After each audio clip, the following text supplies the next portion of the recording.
welcome to Bond with Coffee. This is the podcast where we bring you multi-generational perspectives on James Bond films. And we enjoy praising, poking fun of, and picking apart James Bond and everything in the James Bond franchise. We appreciate you joining us. For episode number 3, we're going to break down Goldfinger. My name is Joe Coffee. Who else is here? Miyako Coffee. Mamacita, Lisha Coffee. And Emiko Coffee. Thanks for joining us, Mamacita. Lisha Coffee is our guest today. And, you know, let's start off with some family history. Lisha, I think you remember what I'm going to bring up here. There was a time when I had a sad moment regarding James Bond. And I remember thinking about this because one time, you know, fathers ask each other when they're hanging out, you know, I'm the father of 2 daughters. And somebody once said something like, do you ever wish you had a son? You know, what's that like? And, you know, my answer is no, I love being the father of daughters. We play softball, throw the ball in the backyard. I mean, all the things, dress shopping is actually fun with you guys. Maybe more fun with Emiko because she gets in and out like me. It takes forever with you. But I can't think of any times when I wish I had sons instead. But there was one time when I answered the question this way. I said, yeah, I remember one time there was a Bond film coming out, and I wanted to be there on opening night, and nobody wanted to go with me. Do you remember this, Lisha? I do. You know, they've matured. Look, we're all sitting here. We love Bond, and we love to watch it with you. They enjoy that tremendously. But I think at the time they were probably a little younger and probably a little influenced by me. I was like, we got dinner, we got bath, we got bed. Let's go. I just remember, you know, fast forwarding to now, I think back and competing with that little lonely Joe memory is the fact that we have seen all the Bond films. And every now and then somebody in the family would say, hey, who's in the mood for a Bond film? For my birthday a long time ago, I got like the DVD set with every James Bond film. And it's just, we all love James Bond, and we're laughing the whole time. We have the funniest conversations when we watch films, and so it's I think redemptive for me. Like I had my little lonely father of no sons moment, but that changed, and you guys have since been with me on the opening night of a James Bond film. Yeah. So anyway, this is kind of a neat thing for us as a family to have a podcast about James Bond. We had Grandpa Coffee on as a guest last time. We've got Lisha on this time. So let's jump into Goldfinger. I'm going to say, you know, this is one of my favorite James Bond films. I love it. Wow. Hot take. We're going to get to reviews at the end of the podcast as we always do. But I'm curious, just initial general thoughts on this film, you guys. I really liked this movie. I said it multiple times when I was watching it. I just think it elevated from the last movie. You can just see I just like it a lot better than the last one, and they develop a lot more with James Bond, with the plot. I really like the plot and the henchman and the villain, and I also just really like all of the new technology they have in this one. It was really fun to see all this new stuff they got. I really liked this one, yeah. I enjoyed this one. It's a bit cheekier. Yeah. I think in many ways, I thought this was pushing the limits on acceptance in some today's world of how we look at it. But I enjoyed. It's always fun to watch Sean Connery. I think this movie is leaps and bounds better than the last two. Like, it's so elevated when it comes to the cinematography and the character developments. But yes, I do agree. There were a lot of moments where I was like cringing and like, oh, I wish you didn't say that, or stuff like that. So let's go there. One thing we talk about on this podcast is gender representations and signs of the times, and that stuff doesn't age well. It's still in some of the Bond films today, and you know, it is what it is. And a few episodes ago, Emiko, you mentioned that, you know, it's tough for you because of what your generation is doing to squash some uncool gender norms. But at the same time, we do love us some James Bond films. And that's tough for you to kind of deal with the push and pull of that. Yeah. So as a female who is very in control of my body and my situations, I see this where James Bond is like seducing the girl and she doesn't want it, and then she ends up giving in. I see that, I'm like, no, stop it, kick him in the gut, like poke him in the eyes, like don't let him do that. But then also the James Bond character is he's quirky and likable, but what is the like silver lining for me is that this is not a real person, and this is a movie, not a documentary. So that's where I can be okay with it. There is a forced kiss, like a lot of old movies. There's a forced kiss in this. There's no consent from the woman, and he's just closing in on her. And the way that scene is shot, it's ridiculous, right? This was an intense one, though. They had a whole, like, almost a mini fight scene before this because the woman, Pussy Galore, that's her name. And so she, I hate her name. But so she's like, no, don't like touch me. And she ends up flipping him over and tossing him to the ground. And they have this back and forth sort of thing. And then he ends up on top of her and he kisses her. And then she's like, oh, well, whatever, you know. Mom, thoughts? You know, as we were watching it, I was wondering to myself, what does Sean Connery think about this watching it now? Granted, what is he, 89, 90 years old now? So, but looking at time where he is today and then thinking back to when he did that, the norms were acceptable, obviously, to show this. Not only just show it, but there probably was some of that was acceptable in real life. And we are certainly at a different place now. Is it okay for us to appreciate where we were and enjoy it, but recognize that is not acceptable in today's world? Yeah, I think there's that fine line of knowing that none of that is okay. Like if I'm walking down the street in Nubo and something like that was happening, I'd go and I'd be like, what's up, sister? I got your back. And I'd start like pounding the guy, right? So to know that none of that is acceptable and that the times are changing or have changed, just to know that that's not what we stand for anymore. None of that is okay. There's a history of that kind of stuff, even in the names of these characters. So Honor Blackman, her character's name is Pussy Galore, which is straight out of the Ian Fleming novel. When you read up on the history of this film, you find there are two different stories about how they got that through the censor, the ratings process to where, it's a family movie. This is, by the way, the first Bond film where they made toys out of it. The DB6 car was the best-selling toy of that year. And so they kind of learned that, bigger audiences, kids coming into this film. But this one, it was the first time they were like, you know what, we're going to have some blatant sexual innuendo, just wrongness, kind of cheeky, funny humor, depending on your own way of viewing these things. But her name is Pussy Galore, and after after she introduces himself, what's his response? He says something like, I must be dreaming. This has got to be kidding. Yeah, something like that. So, obviously this family, we laugh at it, but we don't approve, obviously. It's kind of ridiculous, but it is what it is. Yeah. Those were the cringiest parts to watch for me. I mean, her name is Pussy Galore. Like, how?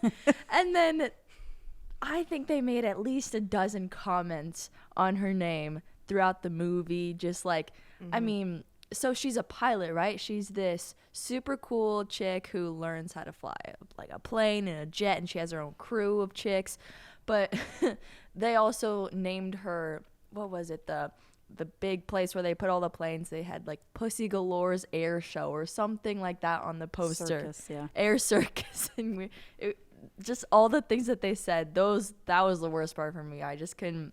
It was funny, but I don't know how they even got through the scenes without laughing. The two stories that you read about in the history of the making of this film, two producers have two different stories. One of them says that for the meeting with the back then, it was kind of one person and they knew who it was, and they would have a meeting and a viewing and then they discuss, and one person tells the story. One producer says that he mentioned that he is a campaign donor to the Republican Party, of which this censor was heavily active in, and that's what turned the tide. And he said, okay, well, if you donate to the Republican Party, then that's what one producer says. Another producer says that he was able to get some pre-publicity print material from England and showed it to him, the American censor, who was like, oh, well, it seems like they're over it in England, no big deal. So he went ahead and greenlit it. I don't know if either or both or none of those stories are true, but that's what the producers have been saying. Still over the weird. Years. It's still weird, and I don't even think they go that far to kind of play with innuendo in the modern films. They get awfully close to being that vulgar, but I don't know. Anyway, so the actor herself, Honor Blackman, was in a very popular spy-related show at the time called The Avengers. And so casting, as people reflect back on the movie, the people who did the casting and everything, they were all like, oh yeah, she was the one. The spy genre was becoming very popular when this movie came out in 1964. And so she was pretty good in that role. You mentioned Miyako. There was kind of a ridiculous thing where they're fighting and rolling around in the hay, literally.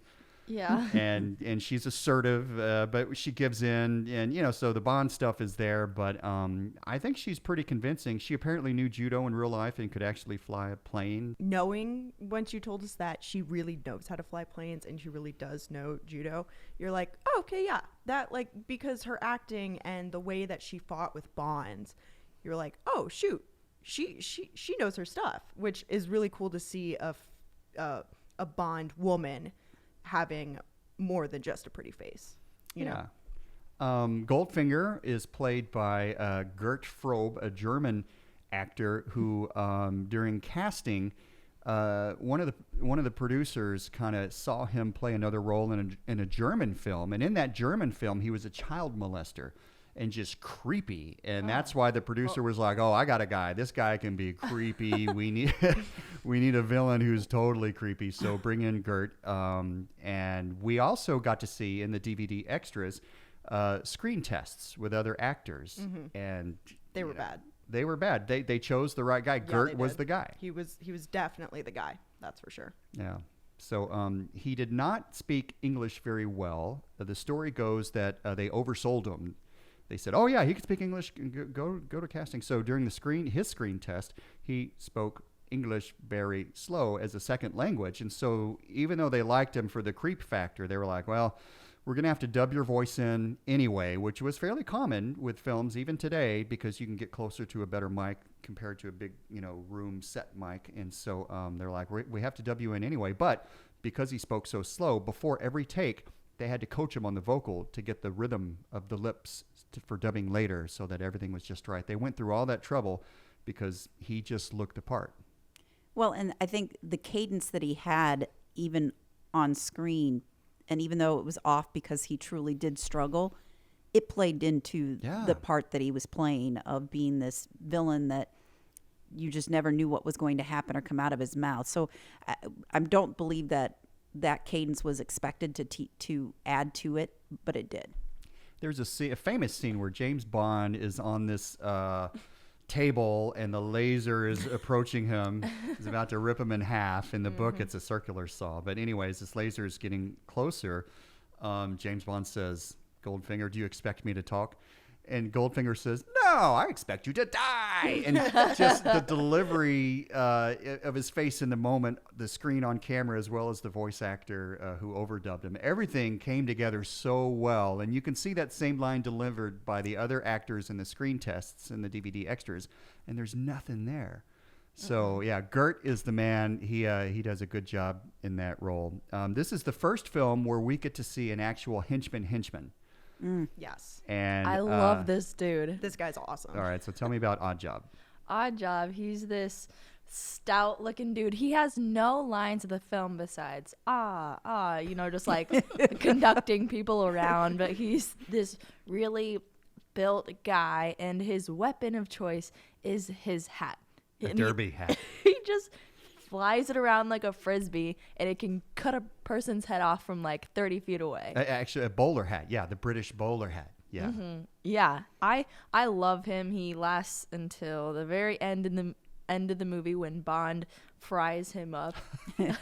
But yeah, I love him. He's awesome. Yeah, I loved him. He was so funny. And during this big fight scene between him and Bond, when they're at in Fort Knox, Bond is like throwing these gold bars at him and like smacking him around, and he's just standing there like totally unfazed. Like the phrase, you can bounce a quarter off him, you could bounce a gold bar off of his face and he was fine.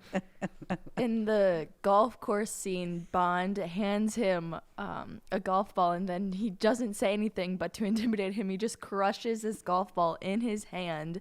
And he does plenty of stuff like that throughout the movie, but yeah, that's why I love him. He's just I love him on the golf course where he slowly just shakes his leg. Remember when the ball is lost and they're trying to find it, and he just shakes his leg and the ball comes rolling out of it? Because he's so not dressed, A, as a caddy, and B, to even look like a golfer. So it's funny. I think that's why I love this film so much. It's as if the director and the audience were all in it together and agreed that we're going to be a little cartoonish. Mm-hmm. And that's okay, because it's a fantasy, fun, whatever fiction thing with spies and bad guys. Why not have bad guys be really bad and their henchmen be cartoonish?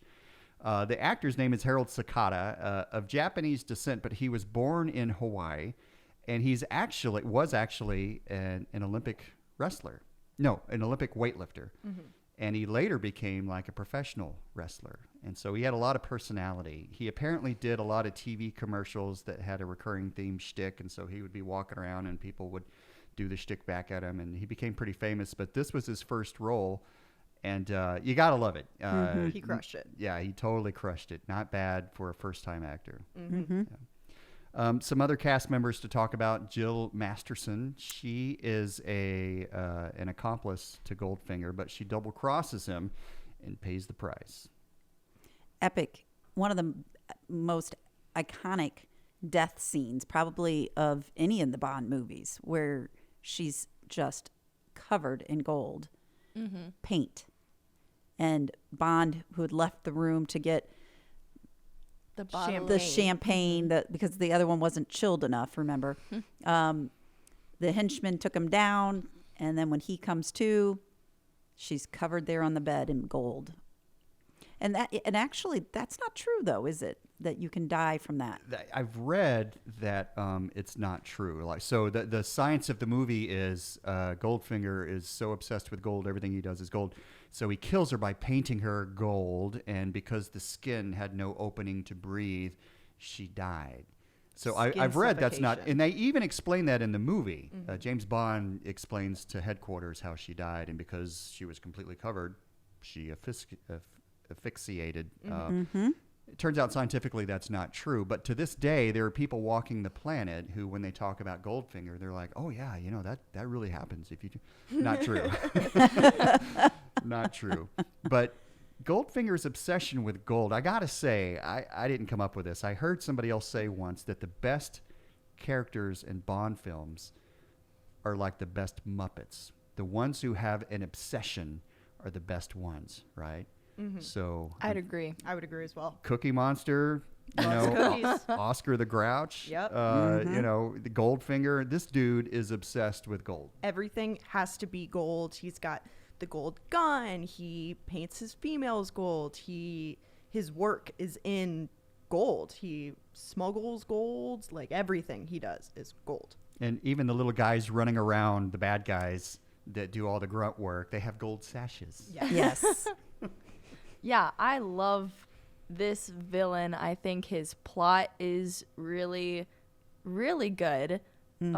Dad, you could probably explain it better than I can, of his whole big plan, but I just think it's a really good plan, and I think he's one of the best villains. He's one of the few that I remember after watching all of the James Bond movies, so I mean that can kind of go to show how good he is, you know. Mm-hmm. You know, I heard Sean Connery in an interview several years ago say that his duel with Goldfinger on that golf course where they played each other was actually the thing that drove him to have a lifelong love of golf. Huh. He said he had so much fun with the Goldfinger, the character, that he fell in love with golf. Yeah, in the game of golf. But I find it interesting that he fell in love with something, with experiencing that with him, when in fact during that entire time maybe it was because they were just having a lot of fun. That was part of that cheekiness, the way they played the golf and the way he was taunting Goldfinger. It was pretty interesting. And if you know the game of golf, it's more fun to watch because there are some technical things about the rules of golf and how he ends up winning in the end on a technicality because of the ball that was played. And but there's a realistic scene where Goldfinger hits it in the rough, like I do, and they can't find his ball, and it shows them hunting around for it. It's just so funny because in this spy movie full of action, there are a couple of seconds of dudes just looking around for a ball. An interesting note on that. That is not the last time they play at that same golf course in a Bond film. Oh. Yeah. Tomorrow Never Dies. Ah. So I guess we'll see it again. That's exactly right. That's a good fun fact. I love how, every Bond film has to have gambling in it. No casino in this one. They gamble on the golf course. So that's kind of cool. So let's back up and talk about something that kind of gets galvanized in this film, and that is the opening sequence with a big, big theme song and lyrics, vocals in the theme song.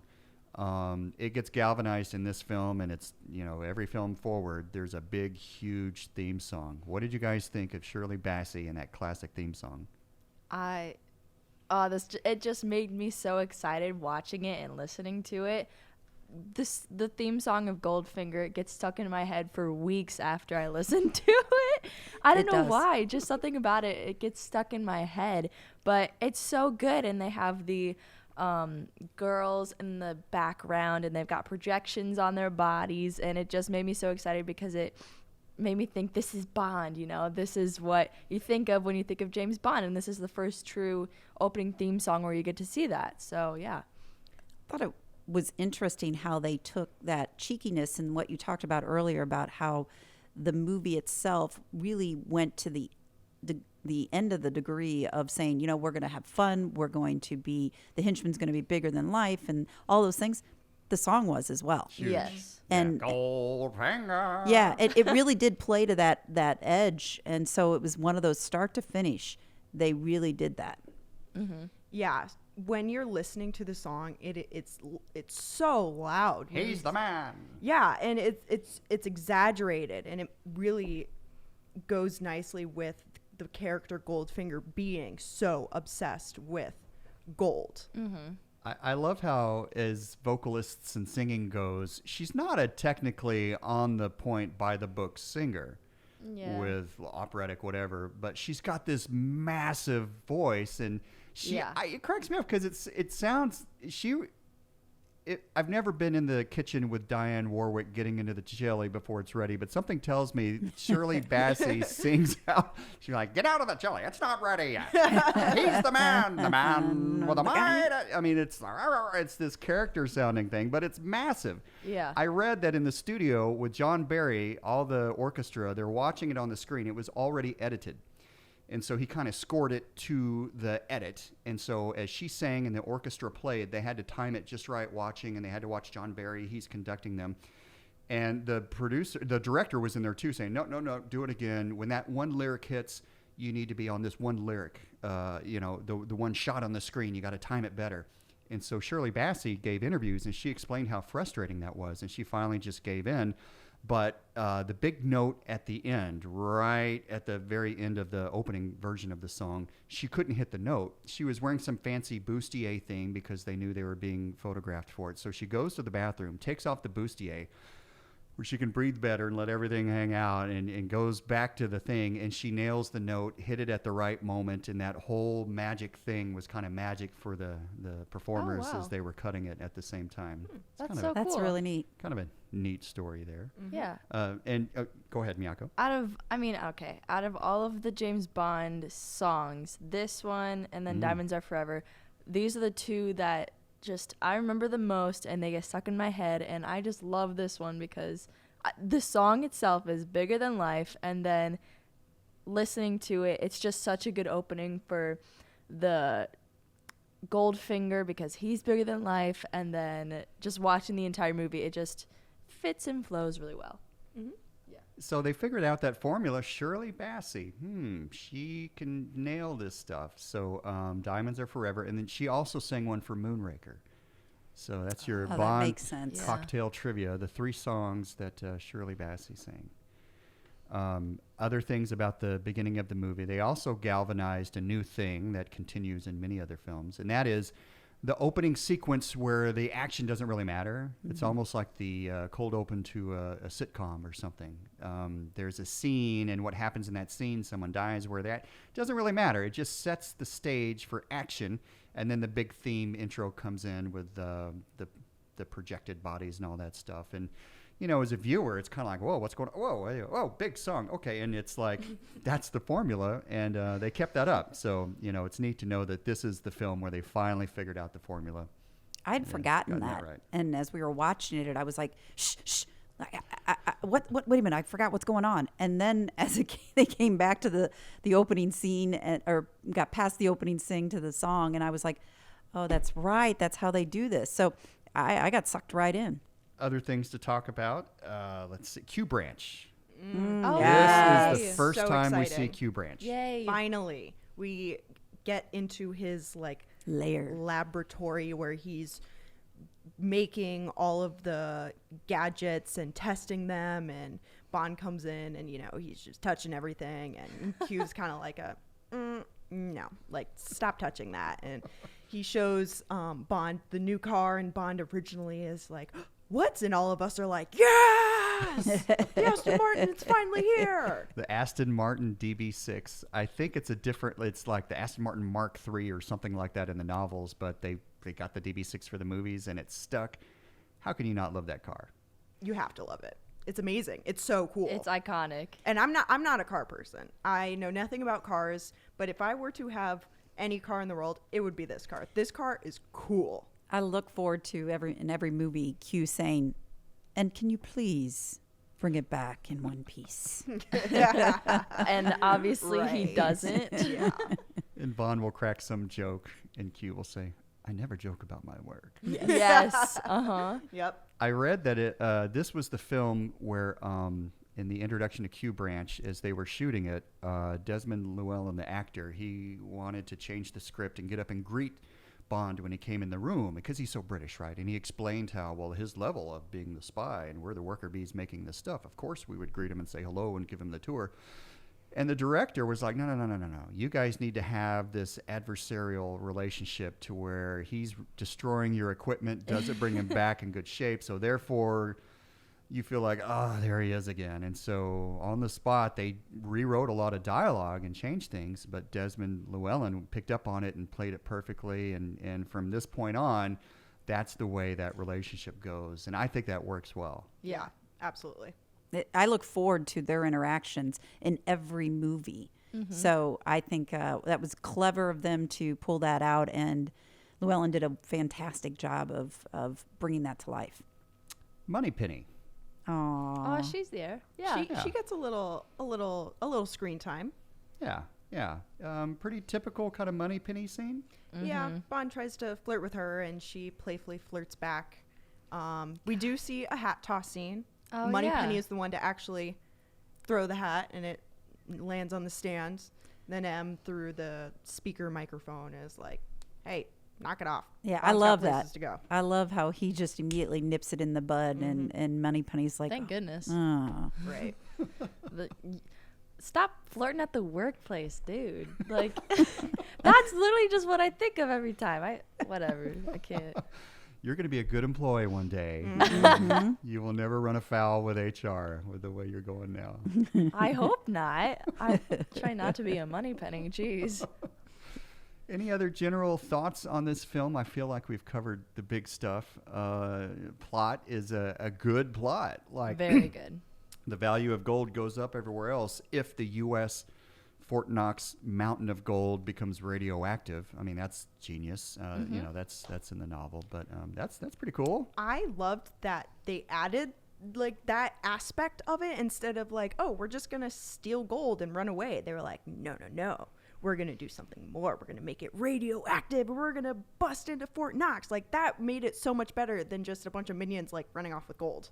But one of my favorite parts of the movie is when Goldfinger has a bunch of mobsters in his right? That's right. Yes. In his It's the place, mob. and he's talking to him about this plan of his, and he's changing up the table to show his diagram, and he's changing up the room, but they just have no idea what's going on. What's They don't the big like idea? change.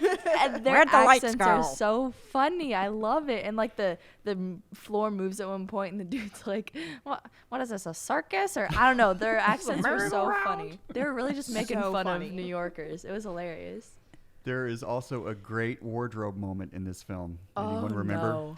The Man Romper, a towel Man Romper. And when I say Man Romper, I mean tight. It's tight, it's short, it's going up every crevice there could possibly be, and it's a towel texture. It's it's so versatile. Sean Connery can pull it off, though. I don't know about that. I don't I even think think so. I don't think I could pull it off. There was too much happening there. Only Sean Connery. Just make sure Dad doesn't get into something like that. I love it's got the zipper and then the little clasp where they clip on, you know. Was it a towel material or It was was. it It was terry cloth? It was 100% towel material. Because he just like he put he's his at the swimsuit pool. over it, and it's robe towel material. Yeah. I can remember a couple of other times where some people were wearing some really high-waisted slacks, and Oh, you man. guys were like, "Whoa, what's with the high-waisted slacks?" I was And- like, Yeah. Dad, why are the pants pulled up all the way to their nipples? Like, They look like the type of pants Lord. I wear. Like, why are these work guys wearing? I don't know. Everything old becomes new again.